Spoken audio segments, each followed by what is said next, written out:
Thank you.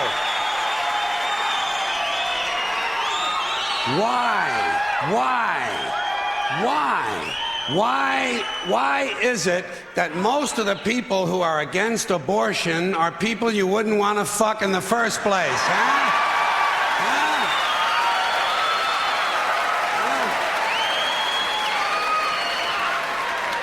Boy, these conservatives are really something, aren't they? They're all in favor of the unborn. They will do anything for the unborn. But once you're born, you're on your own.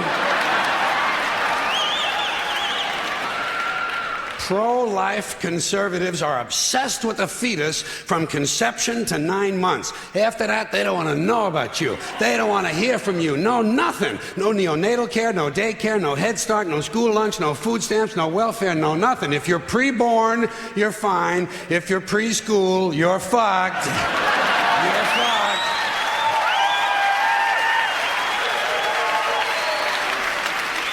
Conservatives don't give a shit about you until you reach military age. Then they think you are just fine, just what they've been looking for. Conservatives want live babies so they can raise them to be dead soldiers. Pro-life. Pro-life. These people aren't pro-life, they're killing doctors. What kind of pro-life is that? What, they'll do anything they can to save a fetus, but if it grows up to be a doctor, they just might have to kill it? They're not pro-life. You know what they are? They're anti-woman. Simple as it gets. Anti-woman. They don't like them. They don't like women. They believe a woman's primary role is to function as a broodmare for the state. Pro-life. You don't see many of these white anti-abortion women volunteering to have any black fetuses transplanted into their uteruses, do you? No, you don't see them adopting a whole lot of crack babies, do you? No, that might be something Christ would do. And you won't see a lot of these pro-life people dousing themselves in kerosene and lighting themselves on fire. You know, morally committed religious people in South Vietnam knew how to stage a goddamn demonstration, didn't they? Huh?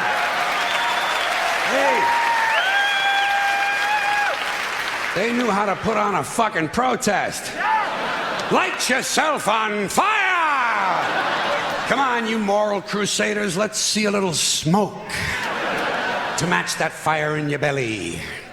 Here's another question I have. How come when it's us, it's an abortion, and when it's a chicken, it's an omelet?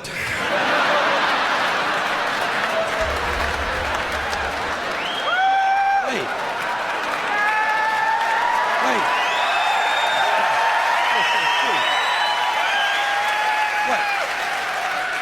What? Are we so much better than chickens all of a sudden? When did this happen, that we passed chickens in goodness? Name 6 ways we're better than chickens. See, nobody can do it. You know why? Because chickens are decent people. You don't see chickens hanging around in drug gangs, do you? You don't see a chicken strapping some guy to a chair and hooking up his nuts to a car battery, do you? When's the last chicken you heard about came home from work and beat the shit out of his hen, huh? Doesn't happen. Because chickens are decent people. But let's get back to this abortion shit. Now, is a fetus a human being? This seems to be the central question. Well, if a fetus is a human being, how come the census doesn't count them? If a fetus is a human being, how come when there's a miscarriage, they don't have a funeral? If a fetus is a human being, how come people say we have 2 children and 1 on the way, instead of saying we have 3 children? People say life begins at conception. I say life began about 1 billion years ago, and it's a continuous process. Continuous, just keeps rolling along. Rolling along. I say, you know something? Listen, you can go back further than that. What about the carbon atoms? Huh? Human life could not exist without carbon. So is it just possible that maybe we shouldn't be burning all this coal? Just looking for a little consistency here in these anti-abortion arguments.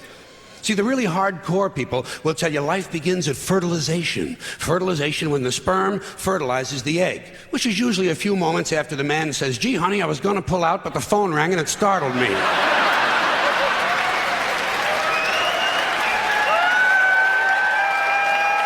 fertilization. But even after the egg is fertilized, it's still 6 or 7 days before it reaches the uterus and pregnancy begins. And not every egg makes it that far. 80% of a woman's fertilized eggs are rinsed and flushed out of her body once a month during those delightful few days she has. They wind up on sanitary napkins, and yet they are fertilized eggs. So basically what these anti-abortion people are telling us is that any woman who's had more than one period is a serial killer. Consistency. Consistency. Hey, if they really want to get serious, what about all the sperm that are wasted when the state executes a condemned man and one of these pro-life guys who's watching comes in his pants, huh? Here's a guy standing over there with his jockey shorts full of little Vinnies and Debbies, and nobody's saying a word to that guy. Not every ejaculation deserves a name. Now, speaking of consistency, Catholics, which I was until I reached the age of reason,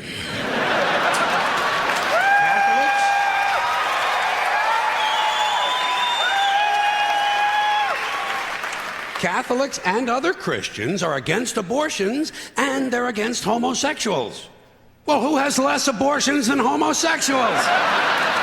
Leave these fucking people alone, for Christ's sakes. Here is an entire class of people guaranteed never to have an abortion. And the Catholics and Christians are just tossing them aside. You'd think they'd make natural allies. Go look for consistency in religion. And speaking to my friends, the Catholics, when John Cardinal O'Connor of New York and some of these other cardinals and bishops have experienced their first pregnancies and their first labor pains and they've raised a couple of children on minimum wage, then I'll be glad to hear what they have to say about abortion. I'm sure it'll be interesting. Enlightening, too. But, in the meantime, what they ought to be doing is telling these priests who took a vow of chastity to keep their hands off the altar boys. Keep your hands to yourself, Father. You know? When Jesus said, "Suffer the little children, come unto me," that's not what he was talking about.